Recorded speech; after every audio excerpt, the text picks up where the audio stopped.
Jums gal dar ir neaktualu, bet ar nebijote vidurio amžiaus krizės? Tai aišku, kad nebijo, ašgi milijonierius, ko man čia bijot? Milijonierius labiausiai ir puola vidurio amžiaus krizė? Tai čia todėl, kad jie seniau nebuvo milijonieriais.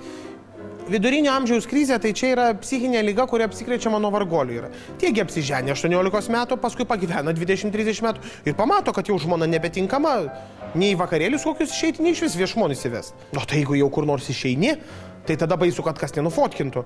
Aš pavartau penktadienį stilių, tai pasižiūriu. Tai dėdas tai dar nieko, o boba tai jau nubaisi kai velnės. Tokį jau tai tik tai uždaryti kokį ten sodo namelį ir laikyti, viskas. Tada natūraliai jau jaučiasi, kad naujesnės reikia.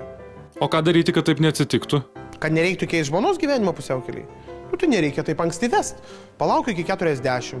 Ir vest tada kokią 8-likinę. Nu, blogiausia atveju 20 metę. Ir tada viskas bus gerai. Ir į vakarėlius gali nusivesti ir nuotraukose gerai atrodo. Kai tau bus 60, tai bus tik tai 40.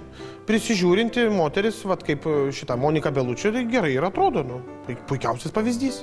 Bet vidurio amžiaus krizė gali pasireikšti ir kitaip? Principė taip. Va, Lietuvos milijonierė užeina į senatvę durnumas. Prisiperka visokių motociklų, britvų, harlėjų, užsimauna odinės kelnes ir karės ant to motociklo. Nu kam čia to reikia? Gyvėjas pučia, kai važiuoji. Radikulitai, visokiausi prostatitai.